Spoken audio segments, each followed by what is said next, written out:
प्रदूषण प्रदूषण उसे कहते हैं जब पर्यावरण में अवांछनीय पदार्थ आकर मिल जाते हैं और हमारे पर्यावरण को खराब कर देते हैं या एनवायरमेंट पर बहुत ही खराब इफेक्ट डालते हैं, उसे कहा जाता है प्रदूषण। तो मेरा नाम है राम कुमार सोनी। मैं आज आपको पढ़ाऊंगा कक्षा 12 का अध्याय 8। इसमें अपन देखेंगे प्रदूषण क्या होता है और इसमें अपन देखेंगे कि जल प्रदूषण क्या होता है। तो प्रदूषण किसे कहते हैं, प्रदूषण की परिभाषा क्या होती है और प्रदूषण के कितने प्रकार होते हैं, और इन प्रकारों में अपन इसको सबसे पहले जल प्रदूषण के बारे में देखते हैं। तो सबसे पहले है इसकी भूमिका, पर्यावरण एवं प्रदूषण की अवधारणा। तो सबसे पहली बात है कि पर्यावरण क्या होता है। पर्यावरण मतलब होता है कि परि प्लस आवरण, यह दो शब्द से मिलकर बना है पर्यावरण। पहला शब्द है परि, दूसरा आवरण। परि का मतलब होता है हमारे चारों ओर से जो आवरण हमें घेरे हुए, उसी को हम कहते हैं पर्यावरण। और प्रदूषण मतलब होता है किसी भी हार्मफुल तत्व का पर्यावरण में मिल जाना और उसको हानिकारक कर देना। यही क्या है, यही है पर्यावरण प्रदूषण। अब पर्यावरण प्रदूषण विभिन्न तत्वों के द्वारा होता है। यह गैसों के द्वारा भी किया जाता है, यह धूल कण के द्वारा भी किया जाता है, और यह विभिन्न प्रकार से डस्ट पार्टिकल और कालिक के द्वारा भी किया जाता है। तो इसमें अपन देखते हैं कि वायु प्रदूषण में विभिन्न प्रकार से होते हैं, जैसे कि जल प्रदूषण है, वायु प्रदूषण है, ध्वनि प्रदूषण है और मृदा प्रदूषण है। इसमें अपन सबसे पहले देखते हैं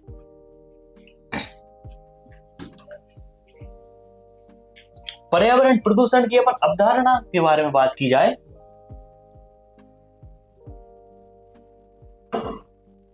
तो पर्यावरण मानव जीवन का आधार है। जैसे कि अपन जानते हैं कि समस्त जो आवरण घिरा हुआ है वो किससे घिरा हुआ है, वो घिरा हुआ है पर्यावरण से। तो पर्यावरण के अस्तित्व पर ही मानव का जीवन निर्भर करता है।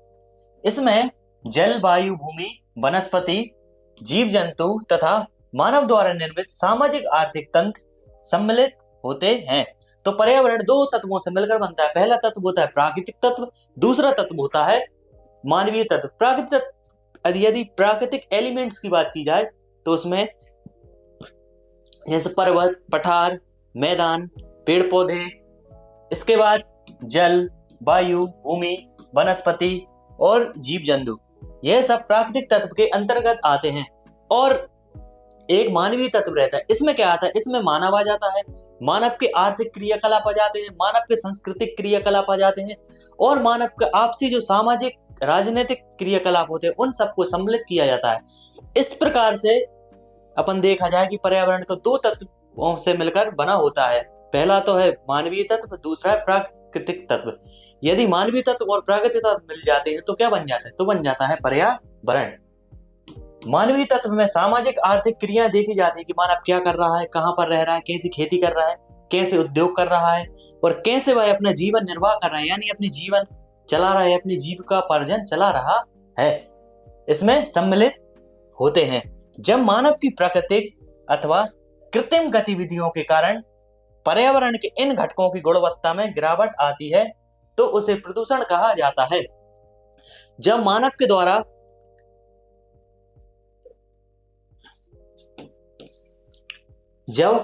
द्वारा उद्योगों से निकलने वाला धुआं या एग्रीकल्चर में जो पेस्टिसाइड यूज किए जाते हैं, इस प्रकार के कुछ हानिकारक कार्य किए जाते हैं, तो उससे क्या होता है, तो उससे पर्यावरण में गिरावट आती है, जिसको क्या कहा जाए, जिसको कहा जाता है पर्यावरण प्रदूषण। और वे मानव जीवन और जीव जंतु एवं पारिस्थितिकी तंत्र के लिए हानिकारक हो जाते हैं। तो मानव के कुछ ऐसे कार्य होते हैं जो पर्यावरण के लिए हानिकारक हो जाते हैं। मानव के वही कार्य, जो मानवीय कार्य पर्यावरण के लिए हानिकारक, वही क्या है, वही तो है प्रदूषण। तब उसे पर्यावरण प्रदूषण कहा जाता है। आधुनिक औद्योगिकीकरण, इंडस्ट्रियलाइजेशन, इसका मतलब होता है कि लगातार सन 1800 के बाद से विकसित देशों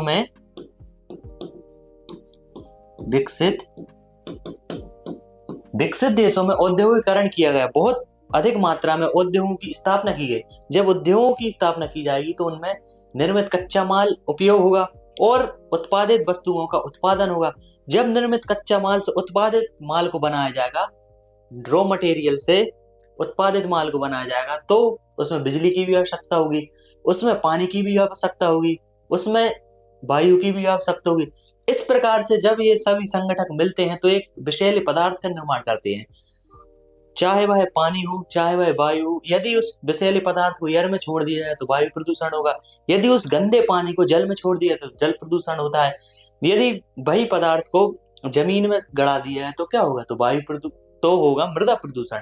तो इस प्रकार अपन देखते हैं औद्योगिकरण, तीव्र नगरीकरण। तीव्र नगरीकरण का मतलब है लगातार पेड़ों को काटा जा रहा है, पेड़ों का लगातार डिफॉरेस्टेशन, और उसी के साथ नगरीकरण बढ़ता जा रहा है। जो ग्रामीण शहरी बस्तियां हैं वो धीरे धीरे नगरीय बस्तियों में बसती जा रही है। जनसंख्या वृद्धि तथा उपभोक्तावादी जीवन। उपभोक्तावादी जीवन का मतलब होता है कि किसी भी वस्तु का अत्यधिक उपभोग कर लेना, उसी को कहा जाता है उपभोक्तावादी जीवन। जैसे कि वर्तमान में मानव तकनीकी का उपभोक्ता हो चुका है तो वह अब तकनीकी के अलावा किसी भी वस्तु का उपभोग नहीं कर सकता, इसी को कहा जाता है उपभोक्तावादी। वह लगातार नगरीकरण कर रहा है, लगातार वह पेड़ों को काट रहा है, तो लगातार नगरीकरण करना ही क्या है, उपभोक्तावादी समाज की निशानी है। उपभोक्तावादी जीवन शैली में प्रदूषण की समस्या को अत्यंत गंभीर बना दिया है। जब यह मानव लगातार पेड़ों को काटेगा, जीव जंतुओं को नष्ट करेगा, जैव विविधता को नुकसान पहुंचाएगा तो क्या होगा, तो पर्यावरण धीरे धीरे नष्ट होगा। इससे क्या होगा, इससे लगातार ग्लोबल वार्मिंग बढ़ेगी, समुद्र का स्तर बढ़ेगा और धीरे धीरे पर्यावरण नष्ट होता चला जाएगा। और अभी कौन सी एज है, अभी एज है, पहले थी आइस,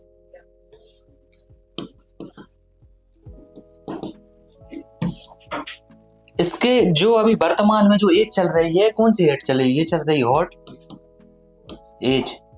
इसके पहले कौन सी एज थी, इसके पहले थी कोल्ड एज। तो कोल्ड एज में क्या हुआ था, कोल्ड एज में ग्लेशियर आए थे और चारों तरफ हिमयुग फैल गया था। तो इसी दौरान हॉट एज में लगातार ग्लोबल वार्मिंग बढ़ती जाएगी, तो एक दिन ऐसा आ जाएगा कि समस्त दुनिया संकट में आ जाएगी। अब है प्रदूषण के प्रकार एवं उनका वर्गीकरण। अब अपन देखते हैं कि प्रदूषण कितने प्रकार का होता है। तो प्रकार का मतलब है कि प्रदूषण बहुत प्रकार का होता है। जल प्रदूषण, यदि कोई अवांछनीय पदार्थ जल में मिल जाए तो जल प्रदूषण, यदि कोई अवांछनीय पदार्थ वायु में मिल जाए तो वायु प्रदूषण, यदि कोई अवांछनीय पदार्थ मृदा में मिल जाए तो मृदा प्रदूषण। इस प्रकार अपन इसमें देखते हैं प्रदूषण को उसके माध्यम, स्रोत तथा प्रभाव के आधार पर निम्नलिखित प्रकारों में वर्गीकृत किया जा सकता है। स्रोत मतलब होता है कि किस स्रोत से वह अवांछनीय पदार्थ निकल रहा है। प्रभाव का मतलब हो रहा है कि वह पदार्थ किस प्रकार से पर्यावरण को नुकसान पहुंचा रहा है या किस प्रकार से पर्यावरण के थ्रू मानव को नुकसान पहुंचा रहा है। इसी प्रकार माध्यम, माध्यम में देखा जाए कि क्या प्रकार है, क्या जल प्रदूषण है, क्या वायु प्रदूषण है, क्या ध्वनि प्रदूषण है, इसमें माध्यम देखा जाता है। तो इसके प्रकारों में पहला है जल प्रदूषण, दूसरा है वायु प्रदूषण, तीसरा है मृदा प्रदूषण। इस प्रकार इसके क्या है, यह टाइपों में बांटा जाता है।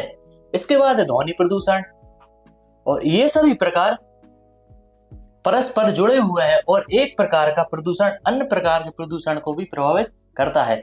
अब जैसा भी कि अपन जानते हैं कि प्रदूषण क्या है, कि पर्यावरण में कोई भी अवांछनीय पदार्थ मिल जाए तो वही क्या है, वही तो है प्रदूषण। यह प्रदूषण एक दूसरे से मिले हुए, जैसे कि यदि वायु की गुणवत्ता में कमी आती है तो जल प्रदूषण में भी कमी आएगी, यदि जल प्रदूषण में कमी आएगी तो जल प्रदूषण के संपर्क में रहने वाली मिट्टी, मृदा की गुणवत्ता में भी कमी आएगी। इस प्रकार से अपन यह देखते हैं कि जो हार्मफुल इफेक्ट रहते हैं, जो हानिकारक तत्व रहते हैं, वही प्रदूषण के मुख्य कारक होते हैं।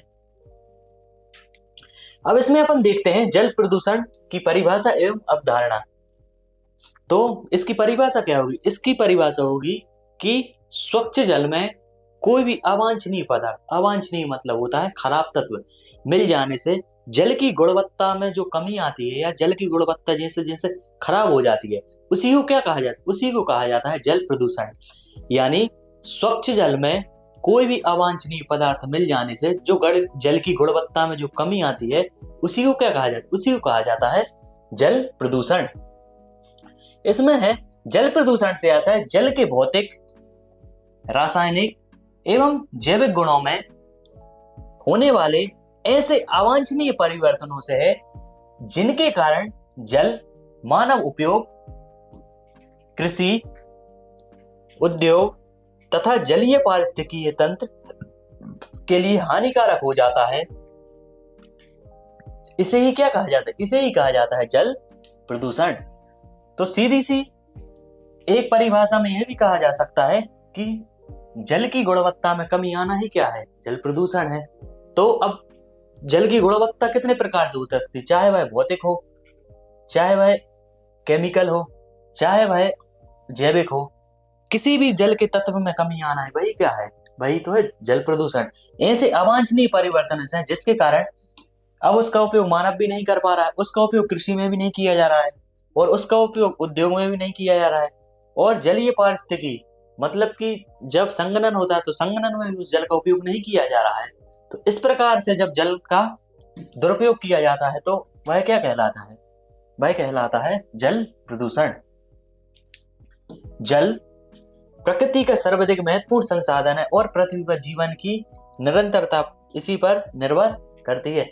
जैसा कि ये अपन जानते हैं कि जल और वायु मानव जीवन के लिए, मानव जीवन के साथ साथ पारिस्थितिकी या इकोलॉजी के लिए सबसे ज्यादा इंपोर्टेंट एलिमेंट्स होते हैं।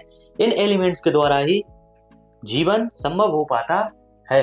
तो जैसे जैसे यदि जल की गुणवत्ता और वायु की गुणवत्ता में कमी आएगी, वैसे वैसे पर्यावरण का ह्रास होगा और टाइम के साथ इकोलॉजी या इकोसिस्टम बिगड़ जाने से पारिस्थितिकी तंत्र भी बिगड़ जाएगा। किंतु आधुनिक काल में मानव की बढ़ती आवश्यकताओं एवं असंतुलित विकास के कारण जल संसाधन गंभीर संकट में है। अब सबसे पहली बात यह है कि जल प्रदूषण होता कैसे है? मानव के द्वारा कोई भी अवांछनीय कृत कर दिया, जैसे कि उद्योगों से निकलने वाला गंदा पानी यदि नदियों में छोड़ दिया जाए तो क्या होगा? तो जल प्रदूषण होगा। यदि सीवेज से निकलने वाला गंदा पानी यदि नदियों में छोड़ दिया जाए तो क्या होगा? जल प्रदूषण होगा। इसी प्रकार से मनुष्य के द्वारा एग्रीकल्चर का कार्य किया जाता है, कृषि का कार्य किया जाता है और उसमें क्या डाले जाते हैं? उसमें कीटनाशक डाले जाते, पेस्टिसाइड डाले जाते। जब बारिश होती है तो बारिश के साथ, बारिश के पानी के साथ वह पेस्टिसाइड घुल जाते हैं और किस में मिल जाते? नदी में मिल जाते, झील में मिल जाते। इससे क्या होता है? इससे जलीय पारिस्थितिकीय तंत्र या हाइड्रोलॉजिकल इकोसिस्टम पर बहुत ज्यादा इफेक्ट पड़ता है और धीरे धीरे जल की गुणवत्ता में कमी आती। इसी को ही क्या कहा जाता है? इसी को ही कहा जाता है जल प्रदूषण। वर्तमान काल में भारत की सबसे ज्यादा प्रदूषित नदी कौन सी है? वर्तमान काल में भारत की सबसे ज्यादा प्रदूषित नदी है यमुना नदी। अब वह क्यों है? क्योंकि चाहे दिल्ली हो, चाहे कानपुर हो, चाहे दिल्ली हो, दिल्ली के ऊपर कोई भी रुड़की हो, यहाँ से क्या किया जाता है? यहाँ से औद्योगिक अपशिष्ट बहुत ज्यादा यमुना नदी में छोड़ा जाता है। जब औद्योगिक अपशिष्ट यमुना नदी में छोड़ा जाएगा तो क्या होगा? तो जल प्रदूषण होगा। इसी कारण से तो यमुना नदी को एक जैविक मरुस्थल के रूप में घोषित कर दिया गया है। इस प्रकार से यदि कोई सीवेज प्लांट से कोई नदी में गंदा पानी आ रहा है तो जल प्रदूषण है। इस प्रकार कोई धार्मिक क्रियाकलापों में या मनुष्य के द्वारा प्लास्टिक, पॉलीथीन या विभिन्न प्रकार के तत्वों का इस्तेमाल किया जाए, जिससे क्या होता है? जल प्रदूषण। प्लास्टिक के द्वारा ही सबसे ज्यादा जल प्रदूषण होता है। अब जल प्रदूषण के प्रकार। अब जल प्रदूषण के क्या क्या प्रकार है? प्रकार का मतलब हुआ कि जल प्रदूषण किन किन उसमें तत्वों में होता है। चाहे जैसे तत्व मतलब जैसे नदी हो गई, जैसे तालाब हो गया, जैसे झील हो गई। इस प्रकार इसको क्या किस में बांट सकते हैं? जल प्रदूषण को निम्नलिखित प्रकारों में विभाजित किया जा सकता है। पहला, सतही जल प्रदूषण। सतही जल मतलब होता है कि सरफेस वाटर, जो अपन को सतह पर दिखाई देता है। अब सतह पर कौन सा वाटर दिखाई देता है? सतह पर दिखाई देता है जैसे कि नदियां, झीलें और तालाब, यह सतही जल है। और इसके बाद दूसरा होता है भूमिगत जल या भूजल। भूजल का मतलब है कि जो जल पृथ्वी के अंदर पाया जाता है उस जल को कहा जाता है भूजल। पृथ्वी के अंदर पाए जाने वाले जल को भूजल कहा जाता है। जिसका उपयोग किस लिए किया जाता है? जिसका उपयोग, इसका यूज क्यों करते हैं? इसका उपयोग कैसे किया? इसका उपयोग किया जाएगा बोरवेल लगाकर, जेट मशीन लगाकर इसका उपयोग किया जाता है। तीसरा है समुद्री जल। समुद्री जल, जैसे कि अपन देखते हैं कि पृथ्वी पर 97% समुद्री जल है। अब समुद्री जल खारा होता है जिसका उपयोग मानव जीवन के लिए नहीं किया जाता। अब समुद्री जल खारा होता है तो क्या होता है, समुद्री जल खारा होता है तो इसका जो पीएच मान रहता है वो बहुत ही कम हो रहता है। जब पीएच मान बहुत ही कम रहेगा तो इसका उपयोग मानव जीवन के लिए नहीं किया जाएगा। तीसरा है तापीय जल प्रदूषण। तापीय जल प्रदूषण क्या होता है? तापीय जल प्रदूषण मतलब होता है कि जो फैक्ट्रियों से गंदा पानी और गर्म पानी निकला, तो फैक्ट्रियों से गंदा पानी और गर्म पानी को डायरेक्ट बिना ठंडा किए नदियों में छोड़ दिया जाता है। जब यह नदियों में छोड़ दिया जाएगा तो यह नदियों के पारिस्थितिकी तंत्र या इकोलॉजी के लिए बहुत हानिकारक होता है। तो इसके द्वारा क्या होता है, तो इसके द्वारा जो समुद्री मछलियां हैं या जो समुद्री जीव है या जो नदीय जीव है या जो नदी में रहने वाले पारिस्थितिकी तंत्र है, इकोसिस्टम है, वो नष्ट हो जाता है। इसी को क्या कहा जाता है? इसी को कहा जाता है तापीय जल प्रदूषण। अब जल प्रदूषण के स्रोत, अब प्राकृतिक स्रोत है। अब जल प्रदूषण के 2 स्रोत है, पहला तो होगा प्राकृतिक स्रोत, दूसरा होगा मानव जन्य स्रोत। अब प्राकृतिक स्रोत में क्या होगा? प्राकृतिक स्रोत से उत्पन्न जल प्रदूषण अपेक्षाकृत सीमित होता है। क्यों सीमित क्यों होगा? क्योंकि प्रकृति के द्वारा तो जब से पृथ्वी का ओरिजिन हुआ है तभी से यह प्रदूषण किया जा रहा है, लेकिन जब मनुष्य में तकनीकी आई तब इसको मापा गया है। लेकिन साइकिल तो स्टार्टिंग से ही चल रही है, सीमित होता है, किंतु दीर्घ काल में इसका प्रभाव भी गंभीर हो सकता है। जब कब देखा जाता है? इसका जो प्राकृतिक इफेक्ट है वो लॉन्ग टर्म के लिए देखे जाते हैं। शॉर्ट टर्म के लिए ज्यादातर कौन से इफेक्ट देखे जाते हैं? शॉर्ट टर्म के लिए ज्यादातर मानवीय प्रभाव देखे जाते हैं। इसमें मृदा अपरदन मतलब है कि भूमि का कटाव हो जाना, भूमि में बीहड़ या गड्ढे पड़ जाना, इसको क्या कहा जाता है? इसको कहा जाता है मृदा अपरदन। भूस्खलन, जैसे जैसे मृदा में, यह भारतीय रिपोर्ट के अनुसार, भारतीय रिपोर्ट में क्या कहा गया? भारतीय रिपोर्ट में यह कहा गया कि जो पर्वतीय क्षेत्र है, पर्वतीय क्षेत्रों पर लगभग 66% वन होना चाहिए, जबकि जो मैदानी इलाके हैं यहाँ पर 33% वन होना चाहिए। लेकिन लगातार नगरीकरण के प्रभाव से डिफोरेस्टेशन किया जा रहा है। अब डिफोरेस्टेशन की वजह से क्या हो रहा है? जैसे एक जमीन है, जमीन पर विभिन्न प्रकार के ये पेड़ हैं। अब ये विभिन्न प्रकार के पेड़ की ये जड़ें होती हैं। अब ये जड़ें क्या करती हैं? यह जड़ें मिट्टी को बिल्कुल बांध कर रखती हैं जब तक ये पेड़ जीवित हैं। जैसे इन पेड़ों को काट दिया जाता है, जैसे कि इन पेड़ों को काट दिया जाए तो इनकी जड़ें भी सुस्त पड़ जाती हैं।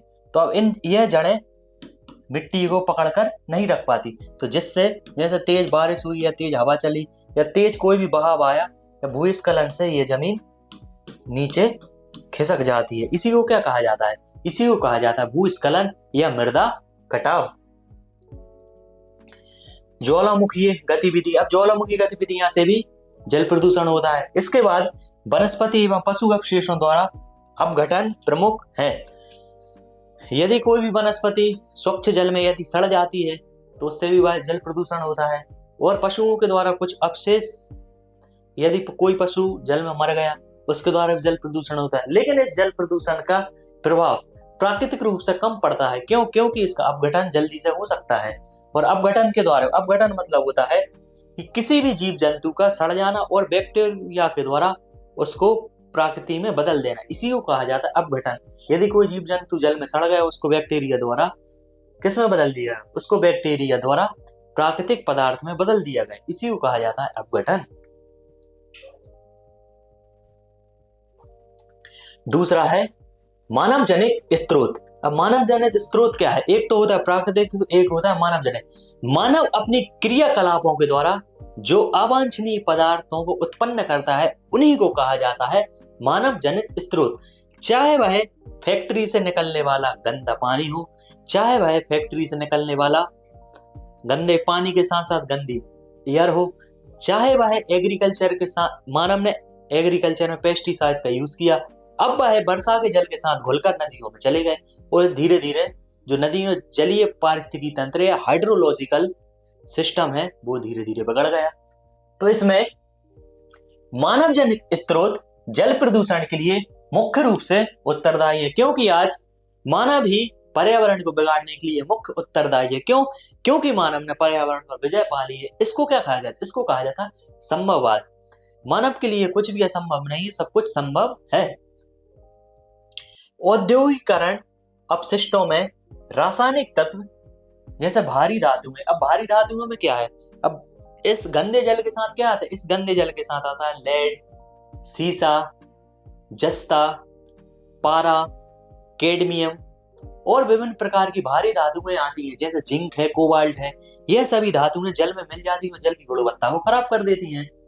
एवं विषैले पदार्थ में जैसे डीडीटी है, और इसके बाद यूरिया है, फास्फेट है, नाइट्रेट है।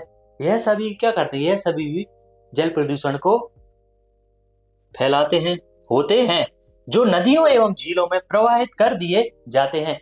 अब यह नदियों एवं झीलों में किसके द्वारा प्रवाहित की है? यह नदियों झीलों में मानव ने उद्योग का प्लांट लगाया या कोई भी फर्म स्टैब्लिश की, तो उसके द्वारा जो गंदा जल निकला वह झीलों में या नदियों में प्रवाहित कर दिए जाते हैं। नगरीय क्षेत्रों से निकलने वाला सीवेज जल में रोगजनक जीवाणुओं की मात्रा बढ़ा देता है। अब एक और यहाँ एक तो कारण है औद्योगिक क्षेत्र, दूसरा क्षेत्र है नगरीय क्षेत्रों से, जैसे कि मुंबई है, जैसे कि दिल्ली है, यहाँ से निकलने वाला सीवेज जल। सीवेज जल का मतलब होता है जो गटर का पानी होता है वह सीधा नदियों में छोड़ दिया जाता है। तो जिससे क्या होगा? जिससे स्वच्छ पानी में जीवाणुओं की संख्या बढ़ जाती है और स्वच्छ पानी धीरे धीरे खराब होने लगता है, उससे बदबू आने लगती है। यह क्या होता है? यह सब जल प्रदूषण है। कृषि क्षेत्रों में उर्वरकों एवं कीटनाशकों के अत्यधिक प्रयोग से इसमें क्या क्या है? कौन कौन से उर्वरक जैसे कि नाइट्रेट एवं फास्फेट जल में पहुंचते हैं, जिससे यूट्रोफिकेशन की समस्या उत्पन्न होती है। यूट्रोफिकेशन का मतलब क्या है? यूट्रोफिकेशन का मतलब है कि एक स्वच्छ जल है। स्वच्छ जल को क्या बोला जाता है? स्वच्छ जल को जैसे स्वच्छ जल का है उसको क्या बोला जाता है? उसको बोला जाता है ओलिगो वाटर। और एक जो प्रदूषित जल है, प्रदूषित जल, इसको क्या बोला है? इसको बोला जाता है यूट्रोफिकेशन। यूट्रोफिकेशन का मतलब हुआ जैसे कि यह जल है। अब जल में क्या है? जल में है डिसॉल्व ऑक्सीजन। डिसॉल्व ऑक्सीजन मतलब घुलित ऑक्सीजन। तो इसमें अब बाहर से कोई सीवेज का गंदा पानी यहाँ पर छोड़ दिया जाता है, तो यहाँ पर क्या रहता है? जैसे कि जल में 100 यूनिट ऑक्सीजन है और यहाँ पर जीवाणुओं की संख्या 90% है। तो जब यूट्रोफिकेशन होता है तो यहाँ पर जीवाणुओं की संख्या जैसे जैसे बाहर से गंदा पानी, गटर का पानी इसमें छोड़ दिया जाता है, तो सनलाइट की प्रेजेंट में किसकी जीवाणु की संख्या धीरे धीरे बढ़ती जाती है। तो यहाँ पर जीवाणु की संख्या जैसे कि 200% हो गई और डिसॉल्व ऑक्सीजन कितनी है? 100%। तो धीरे धीरे यहाँ पर क्या होने लगता है? धीरे धीरे यहाँ पर डिसॉल्व ऑक्सीजन कम होने लगती है और पानी धीरे धीरे सड़ जाता है और बदबू देने लगता है। इसी को क्या कहा जाता है? इसी को कहा जाता है यूट्रोफिकेशन। अब है जल प्रदूषण के प्रमुख प्रदूषक। अब जल प्रदूषण किन किन प्रदूषकों के द्वारा होता है? तो जल प्रदूषण जल में पाए जाने वाले प्रदूषकों में जैसे निलंबित ठोस कण, इनको कहा जाता है पार्टिकुलेट मैटर। इनका आकार होता है 0.2 म्यू से लेकर 0.10 म्यू तक इनका आकार होता है। यह जल के लिए बहुत ही हानिकारक होती है यदि यह सब्सटेंसेस या यह जो निलंबित कण है, पार्टिकुलेट मैटर है, यदि यह मानव शरीर में प्रवेश कर जाते हैं तो मानव शरीर के लिए बहुत ज्यादा हानिकारक होता है। यह फेफड़े में फंस जाते हैं और लीवर के साथ बाहर नहीं निकल पाते और जिससे मानव को कैंसर जैसे रोग उत्पन्न हो जाते हैं। कार्बनिक एवं अकार्बनिक रसायन।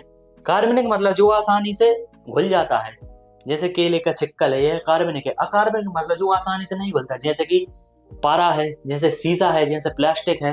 अकार्बनिक रसायन भारी धातु है। भारी धातुओं में क्या है? जैसे सीसा है, पारा है, आर्सेनिक है, कैडमियम है, तेल एवं ग्रीस, इसके साथ रेडियोधर्मी तत्व थोरियम है, यूरेनियम है, प्लूटोनियम है, जर्केनियम है। इस प्रकार से रेडियो एक्टिव तत्व, रोगजनक जीवाणु प्रमुख हैं। ये सभी जल की गुणवत्ता को गंभीर रूप से प्रभावित करते हैं। तो इस प्रकार अपन देखते हैं कि जल के प्रदूषक क्या क्या है। तो जल के प्रदूषक में निलंबित ठोस कण, कार्बनिक पदार्थ जो समय के साथ गल जाते हैं, जैसे केला के छिक्कल है, ये समय के साथ गल जाएंगे। अकार्बनिक पदार्थ का मतलब होता है जैसे प्लास्टिक, जो टर्म समय के साथ नहीं गलते या जो बैक्टीरिया के द्वारा नहीं गल या जो बैक्टीरिया के द्वारा नष्ट नहीं किए जाते, उनको अकार्बनिक पदार्थ कहा जाता है। जैसे प्लास्टिक हो गई, कांच है। इसके बाद भारी धातुओं में क्या है, सीसा है, पारा है, आर्सेनिक है। जैसे तेल एवं ग्रीस भी बहुत ज्यादा जल प्रदूषण को करते हैं। अब जल प्रदूषण के प्रभाव, अब जब जल प्रदूषण होगा तो इससे मानव जीवन एवं मानव स्वास्थ्य पर भी प्रभाव पड़ेंगे, और इसके साथ साथ जो अन्य जीव जंतु उन पर भी प्रभाव पड़ेंगे, और उसके साथ साथ पर्यावरण पर भी या इन्वायरमेंट पर भी इसके बहुत ज्यादा इफेक्ट होंगे। जल प्रदूषण के प्रभाव बहुआयामी है, मतलब सभी चीजों पर इसके प्रभाव देखे जा सकते हैं। मल्टी डायमेंशनल इसके इफेक्ट हैं। मानव स्वास्थ्य पर इसका सीधा प्रभाव पड़ता है। और अब सबसे ज्यादा पेपर में ये पूछा जाता है कि जल के द्वारा कौन कौन से रोग होते हैं। तो जल के द्वारा जैसे है डायरिया, हैजा, टाइफाइड, हेपेटाइटिस जैसे रोग फैलते हैं। तो सबसे ज्यादा पेपर में एक ही क्वेश्चन पूछा जाता है कि जल के द्वारा कौन कौन से रोग फैलते हैं। तो जल के द्वारा डायरिया है, हैजा है, टाइफाइड है या हेपेटाइटिस आदि रोग फैलते हैं। जलीय जीवों की मृत्यु से खाद्य श्रृंखला असंतुलित हो जाती है। जैसा कि मैंने बताया कि यदि जो गंदा पानी है वो स्वच्छ जल में मिलाया जाएगा या नदियों के जल में मिलाया जाएगा, तो जो जलीय या इकोलॉजिकल हाइड्रोलॉजिकल इकोसिस्टम है वो धीरे धीरे बिगड़ता जाएगा और इनकी खाद्य श्रृंखला में कमी आ जाएगी और जलीय पारिस्थितिकीय तंत्र बिगड़ जाएगा। भूजल प्रदूषण के कारण पीने योग्य जल की उपलब्धता घटती है, जिससे सामाजिक एवं आर्थिक समस्याएं उत्पन्न होती हैं। जैसे कि अपन देखते हैं कि जो गैंगेटिक डेल्टा है वहां पर सबसे ज्यादा क्या भूजल में क्या मिलता जा रहा है, गैंगेटिक डेल्टा है वहां पर भूजल में सबसे ज्यादा जैसे फ्लोराइड मिलता जा रहा है। फ्लोराइड से क्या होता है, फ्लोराइड से धीरे धीरे मनुष्य में हड्डियां गलने लगती है। और उसी तरह इस वाले डेल्टा में आर्सेनिक मिल जाता है। आर्सेनिक से कौन सा रोग होता है, आर्सेनिक के साथ साथ वहां पर कैडमियम भी मिलता जा रहा है, पारा भी मिलता जा रहा है। कैडमियम से कौन सा रोग होता है, कैडमियम से मानव को इटाई रोग होता है, जिससे मनुष्य की हड्डियां और दांत गलने लगते हैं। इस प्रकार की गंभीर समस्या मानव के लिए उत्पन्न हो जाती है और इससे सामाजिक एवं आर्थिक समस्या भी उत्पन्न हो जाएगी। जब जल ही नहीं रहेगा तो सामाजिक, एक समाज से दूसरे समाज के बीच जल का संघर्ष चलता रहेगा। इसी प्रकार आर्थिक, पानी के लिए लड़ाइयां चलती रहेंगी। तो आर्थिक एवं सामाजिक समस्याएं इस जल से देखी जा सकती हैं। भारत में जल प्रदूषण की स्थिति, अब भारत में जल प्रदूषण की क्या स्थिति है, तो स्वाभाविक ही है, भारत में अत्यधिक जनसंख्या होने के कारण नदियों पर अत्यधिक दबाव है। जब नदियों पर अत्यधिक दबाव है तो भारत में अत्यधिक प्रदूषण की समस्या है। भारत में अधिकांश नदियां प्रदूषण की शिकार है। क्यों है, क्योंकि भारत में ओवर पॉपुलेशन की वजह से भारत की अधिकांश नदियां प्रदूषित हैं। जैसे कि गंगा, यमुना, गोदावरी, कृष्णा जैसी नदियों में औद्योगिक एवं घरेलू अपशिष्ट का अत्यधिक प्रभाव होता है। जैसे कि दिल्ली है, कानपुर है, जौनपुर है, इसके बाद पटना है, हाजीपुर है, यहाँ पर बहुत बड़े औद्योगिक प्लांट लगे गए हैं। यह पूरे औद्योगिक प्लांट नदियों में गंदा जल को छोड़ते हैं, जैसे गंगा नदी में गंदे जल को छोड़ते हैं। इस गंदे जल की वजह से गंगा नदी अत्यधिक धीरे धीरे प्रदूषित होती जा रही है। और दिल्ली में तो यमुना नदी इतनी अधिक प्रदूषित हो गई थी कि दिल्ली सरकार ने या भारत सरकार के द्वारा यमुना नदी को एक जीवित नदी के रूप में उसको प्रदूषित नदी घोषित कर दिया है। तो भारत की सबसे ज्यादा प्रदूषित नदी कौन सी है, तो भारत की सबसे ज्यादा प्रदूषित नदी यमुना नदी बन गई है। गंगा नदी जो करोड़ों लोगों की आजीविका एवं आस्थाओं से जुड़ी है, आज प्रदूषण के कारण गंभीर संकट में है। जैसे वाराणसी शहर में गंगा नदी में सीवेज प्लांट जो है उसका पानी जा रहा है, और इसी प्रकार से इलाहाबाद में देखा जाए तो इलाहाबाद में भी बहुत अधिक औद्योगिक फैक्ट्री की वजह से गंगा नदी संकट में। इसी प्रकार से आगरा के पास और मथुरा के पास एक तेल रिफाइनरी है, उसका पूरा जल यमुना नदी में जाता है, जिससे यमुना नदी का जल स्तर धीरे धीरे गिरता जा रहा है। गंगा एवं यमुना नदियों का विशेष अध्ययन, अब अपन इसके बारे में देखते हैं, एक स्टडी करते हैं। गंगा नदी में कानपुर, प्रयागराज, वाराणसी जैसे औद्योगिक एवं नगरीय केंद्रों से निकलने वाला अपशिष्ट मुख्य प्रदूषक है। यदि ये बात की जाए कि गंगा नदी के मुख्य प्रदूषक शहर कौन कौन से हैं, तो इसमें है जैसे कानपुर है, प्रयागराज है, वाराणसी। यहाँ पर क्या औद्योगिक और जो नगरीय अपशिष्ट है वह गंगा नदी में छोड़ दिया जाता है, जिसका प्रमुख कारण है, क्या है प्रमुख कारण? औद्योगिक अपशिष्ट है और नगरीय अपशिष्ट गंगा नदी में प्रमुख प्रदूषण का कारण है। इसी प्रकार यमुना नदी दिल्ली में प्रवेश करती है अत्यधिक प्रदूषित हो जाती। क्यों? क्योंकि यहाँ घरेलू सीवेज, पूरी दिल्ली का गटर का पानी, इसको कहते हैं घरेलू सीवेज, एवं औद्योगिक कचरा सीधे नदियों में डाल दिया जाता है। इस वजह से जो यमुना नदी है वो बहुत प्रदूषित नदी होती जा रही है। अब है जल प्रदूषण नियंत्रण के उपाय। जल प्रदूषण नियंत्रण हेतु औद्योगिक अपशिष्टों का शोधन। अब इसके क्या उपाय हैं? तो इसके उपाय ये हैं कि कारखानों से निकलने वाला गंदे जल को नदियों में मिलने से पहले उसको शुद्ध किया जाना चाहिए, शोधन कार्य किया जाना चाहिए। सीवेज ट्रीटमेंट, अब मतलब कि जो गंदा पानी है, शहरी क्षेत्रों से जो गंदा पानी का निष्कासन किया जा रहा है, उसको नदियों से मिलाने से पहले उसका शोधन कार्य किया जाना चाहिए, सीवेज ट्रीटमेंट किया जाना चाहिए की व्यवस्था। जैविक कृषि को प्रोत्साहन किया जाना चाहिए, मतलब ऑर्गेनिक जो एग्रीकल्चर है उसको अत्यधिक प्रोत्साहन करना, प्रमोट करना, एवं पेस्टिसाइड वाले एग्रीकल्चर को डिमोटिवेट करना। जन जागरूकता तथा कड़े पर्यावरण कानून का पालन आवश्यक है। भारत सरकार के द्वारा पर्यावरण सुरक्षा अधिनियम 1985 लाया गया था। एनवायरमेंटल